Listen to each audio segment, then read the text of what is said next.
Hello and welcome to another episode of Diaspora Network, where we celebrate Nigerians making significant strides around the world. I'm Juliana Olayinka. On today's program,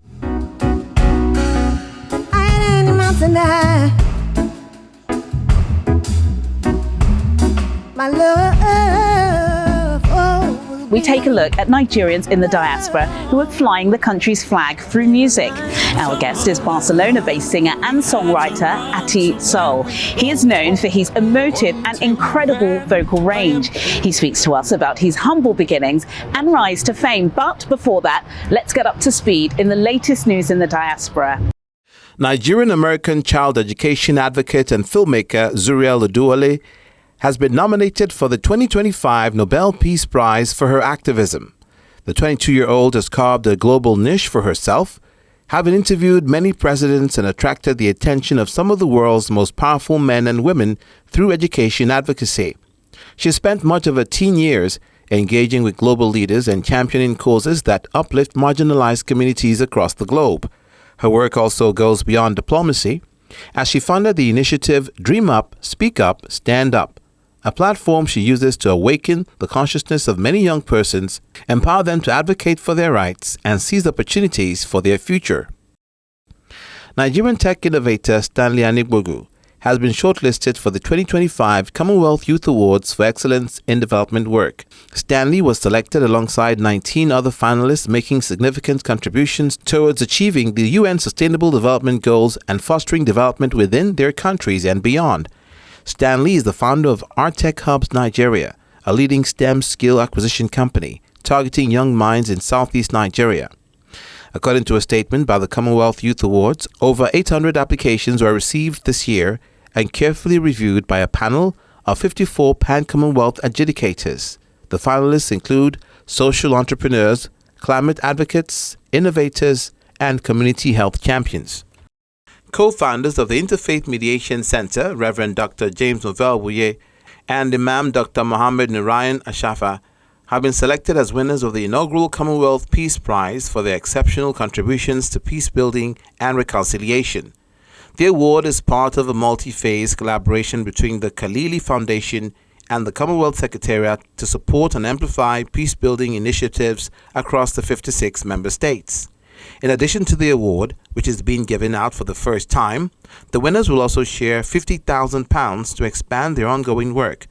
The Interfaith Mediation Center, founded in 1995 in Kaduna, is a religious grassroots non-profit organization that engages in peace building, conflict resolution, and the promotion of trust and tolerance between Christian and Muslim communities. Nigerian travel content creator Alma Asinobi is on a mission to break the Guinness World Record for the fastest travel time across 7 continents. Alma, who's already visited over 30 countries across 5 continents, will later this month take off in Antarctica, making her way to Australia and stepping foot on every continent in between, with her Nigerian passport in 70 hours. She says the bold move aims to highlight passport privilege challenges for Africans. I'm Nigerian and I've traveled to over 30 countries across 5 continents, showing thousands of people how to travel the world regardless of the color of their passport. But now, I'm about to take it a step further and do something that's never been done with a Nigerian passport. Greek star basketball player of Nigerian descent for the Milwaukee Bucks, Giannis Antetokounmpo, has achieved yet another remarkable milestone, becoming the 52nd player in NBA history to surpass 20,000 career points. The Greek forward reached the achievement in his trademark style, using his power and agility to drive through the paint and finish with a layup against the Dallas Mavericks in the third quarter. His 20,000 point further solidifies his place amongst the all-time greats in NBA history. And that's your Diaspora Network News Wrap. With a significant impact on the music industry worldwide, Nigerian music has gained global recognition over the years. In our special report this week, we shine the spotlight on some artists in the diaspora who are breaking boundaries through music. Nigerian music has evolved over the years, with its impact going beyond entertainment to economic and social impact, technological innovation, global collaborations, and cultural diplomacy, captivating audiences worldwide with its infectious rhythms. But beyond the beats and melodies lies a rich cultural heritage From traditional Afrobeat to modern-day fusion, Nigerian music transcends geographical boundaries and resonates with people from diverse backgrounds, and for Nigerians living abroad, is a connection to home, a source of pride, and a symbol of resilience. Many skillful Nigerian artists are pushing boundaries and making history in every corner of the globe. Through their craft, they are promoting African unity, pride, and identity.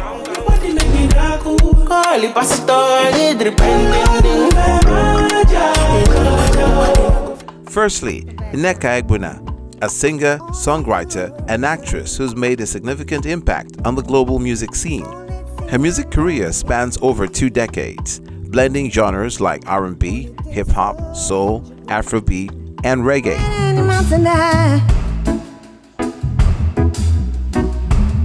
My love, will be good.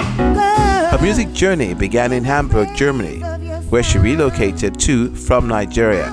At the age of 19 to study anthropology, she started performing in the underground dancehall scene, eventually releasing her debut EP, The Uncomfortable Truth, in 2004. Her breakthrough came with her second album, No Longer at Ease, released in 2008. The album's lead single, Heartbeat, became a global hit, reaching the top 50 in Germany and the UK charts. She has since released several albums. She's also been recognized with several awards, including the Nigerian Entertainment Award for Best Indigenous Artist and the Mobo Award for Best African Act. Feel me in the way, oh, how you need me, 'cause only you are real love. Only you are real love. Nneka's music is not only a reflection of her Nigerian heritage, but also a testament to her commitment to social justice and activism. Her lyrics often address themes of politics, capitalism, and personal empowerment. You were real love. Only you were here. Only thing I know is real. Only thing so beautiful. Another music artist who is flying the country's flag is US-based vocalist, multi-instrumentalist, and songwriter Ayo Awoshika. Her career spans multiple genres, including Afropop, soul, and jazz. Her music journey began after graduating from Berklee College of Music, where she honed her skills as a vocalist, composer, and multi-instrumentalist. She has performed as a background vocalist for notable artists like Miley Cyrus, Sam Smith, and Rob Thomas. Ayo's debut album, We Best Not Wait, showcases her ability to blend different genres from jazz to folk with honest and raw songwriting. Her single, You're the One, is a love song to Nigeria, featuring Afrobeats and Yoruba lyrics. As an educator, Ayo has over 15 years of teaching experience, creating masterclasses, workshops, and voice curriculum for private music schools in the US. She's also sung in feature film scores for The Lion King, Minions 2, Nope, Creed 3, and Black Panther, Wakanda Forever. Her music career is a testament to her versatility, passion, and dedication to her craft. These Nigerian music performers are making significant contributions to the global music scene, blending traditional Nigerian sounds with international styles and genres. And it reminds me that it won't be long.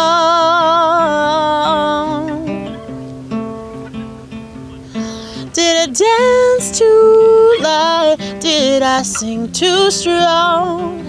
Will I pay for my joy now? As I sing, this is what it looks like. Now let's move our focus to our guest, Attih Soul. Standing at a platform, watching you go. Attih Ekpenyong, popularly known as Attih Soul, is a Nigerian singer and songwriter based in Barcelona, Spain. He hails from Calabar in Cross River State, South Nigeria, where he was born, and developed a passion for music at a young age, participating in singing, acting, and dancing activities. She said My name is Funke and I'm pleased to meet you. And here's my number. You could call me when you get home, so we could chill, talk, and I could get to know you. His music career began in 2011, performing at open mic events and competing in reality singing competitions like Nigerian Idol and Project Fame West Africa. My best clothes, my best shoe, and my best hat, so I could chill with Funke and just get. He gained recognition in 2017 when he was chosen to write and perform the theme song for Nigeria's Democracy Day by former President Muhammadu Buhari's administration. So you're staying in the friend zone. Brother, you're staying in the friend zone. And no, we can't be but friends. So don't love me like a brother. Don't put me in the friend zone. You can go ahead and cry. His music is inspired by relatable realities and focuses on storytelling. His songs often convey emotions and messages of love, hope, and self-discovery, which resonate with his audience. Stress and all. To get all the comfort, we have to look to Papa. Need some more love, we have to run to Mama. Now we're grown-ups, and life ain't easy, for bills be piling up, and comfort ain't cheap at all. Whoa, take me back. Some of his notable releases include Friend Zone, Someday I'll Find You, and his acoustic EP, The Acoustic Experiment.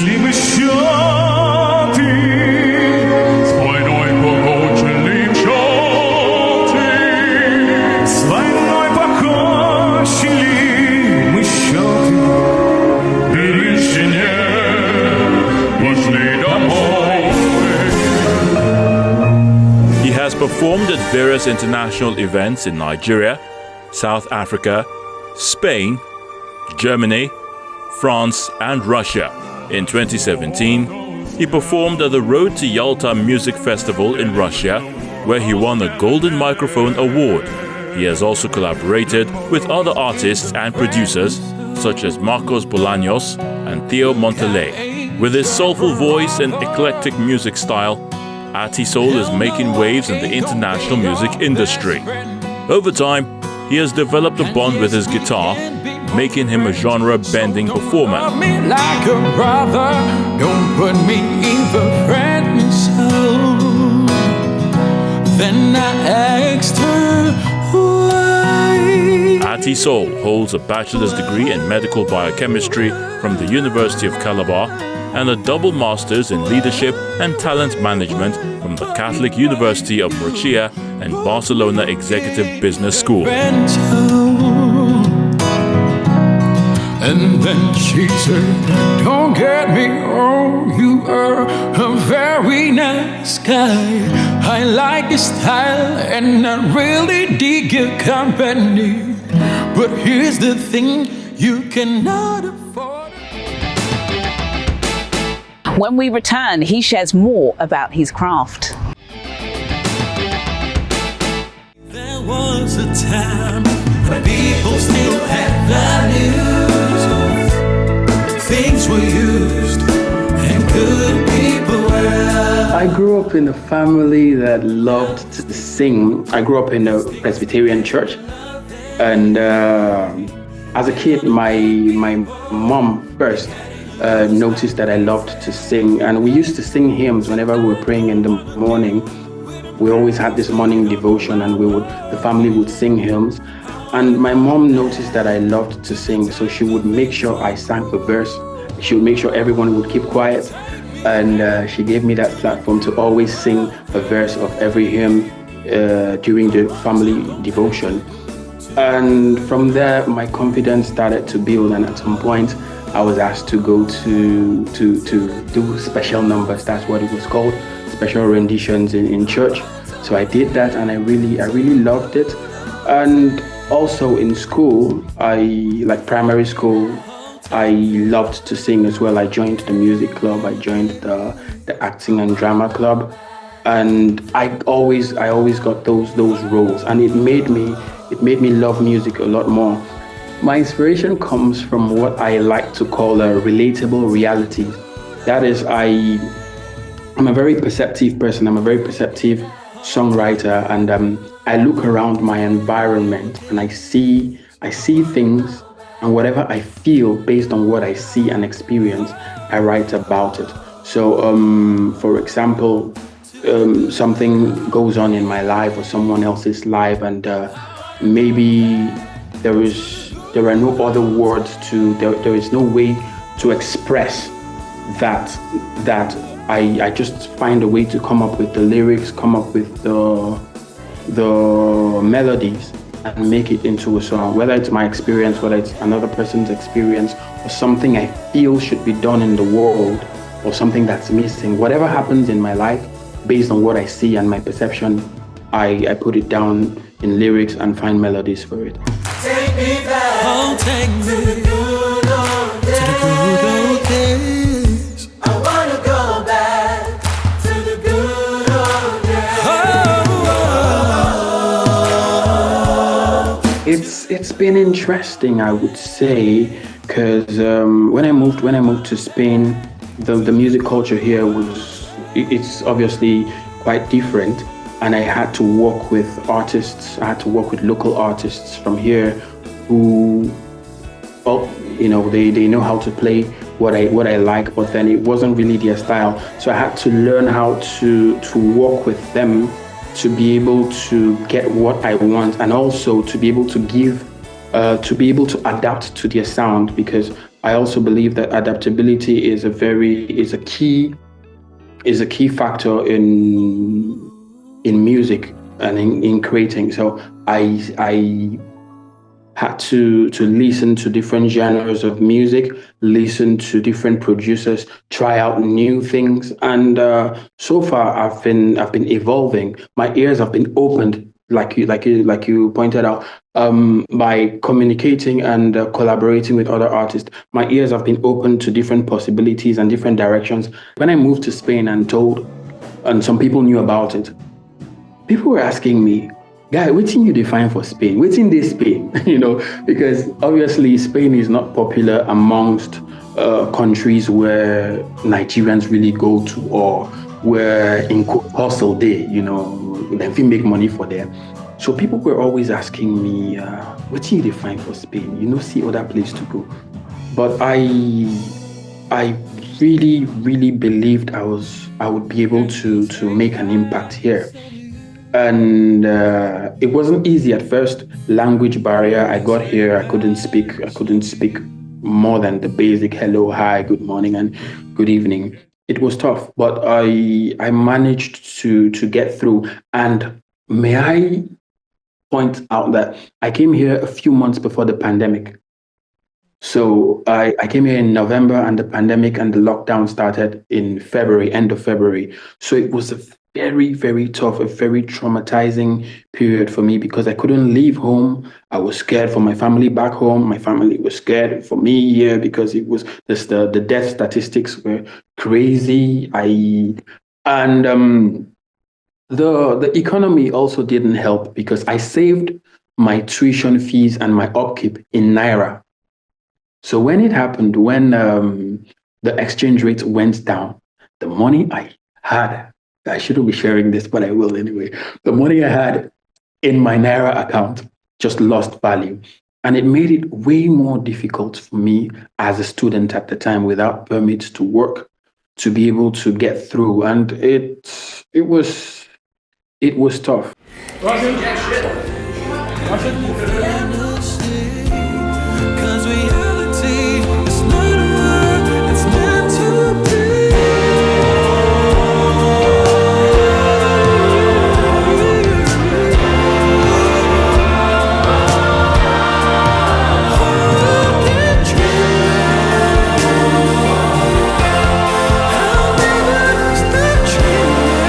Been impressive, I would say, because I think there's this thing people have always said over time, and it's beginning to make more sense to me, that a prophet is not respected in his hometown. I'm not saying that as a disrespect to Nigerians, but from the angle that being able to leave and make a name for myself here has caused people to respect me more, and to be involved and interested in whatever I am doing. So I'm not saying it from a negative point of view. Everyone has to go through their journey. So from Nigeria, I'm getting good vibes. People are really proud of me and how far I've come, because I used to hustle a lot in Nigeria. I used to sing wherever there was a microphone. There is no karaoke lounge in Abuja, and I repeat, except it's a new one, there is no karaoke lounge in Abuja that does not know me or did not know me back then. Open mics, whatever, wherever there was a microphone, I was always there. As much as people loved it, but I didn't feel as appreciated then as I feel now. If everyone smiles, we can put a smile on your faces. I've had a couple of highlights in my career.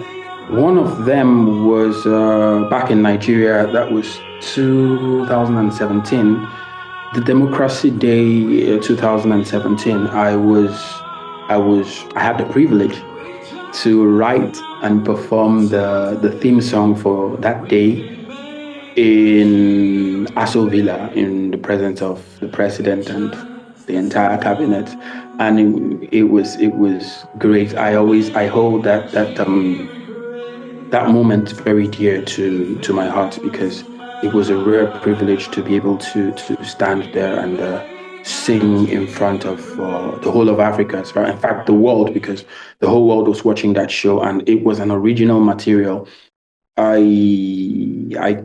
That's one of the highlights. And the second was in 2020, when I had just arrived Spain, barely a year. I had applied for a music festival, and it was in Russia. And I got to realize, I was selected anyway, and I got to realize I was the first African, if not the first Black person, that ever made it to that festival.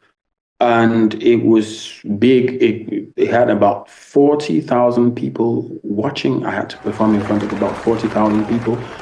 And it was so good, because the head of music, one of the biggest artists, the biggest singers in Russia over time, in the person of Lev Leshenko, loved me so much that he invited me. First, he sent his entourage to bring me to his office. He had an award for me, and he called me the golden voice of Africa, and he commended my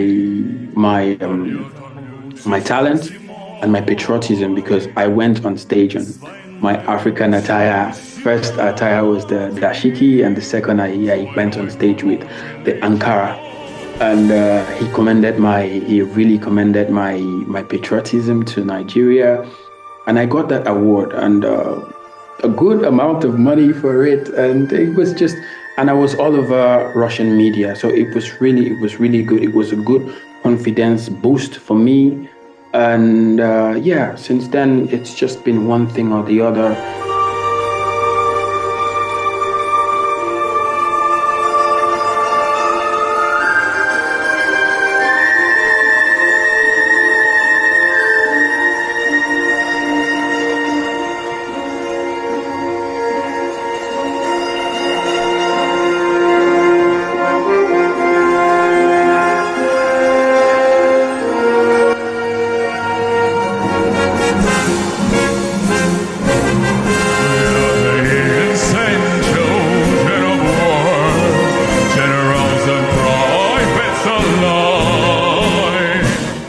Don't give up on yourself. Number one, I know it sounds cliche, but at the end of the day, not only you be your own hero, like, it's very important. Two, don't wait to be signed. It's stop looking for a helper. You help yourself. You have a phone, set that phone. Ring lights are not expensive. Freestyle. If you play an instrument, play and sing. Post it out there. Put in that work. No one should invest in you more than you're willing to invest in yourself.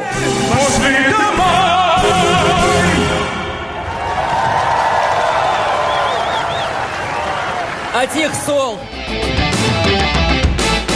And that wraps up another episode of Diaspora Network. Remember, you can find more amazing stories of Nigerians making their mark on the global stage on our YouTube channel and website, channelstv.com. Until then, I'm Juliana Olayinka. Bye for now.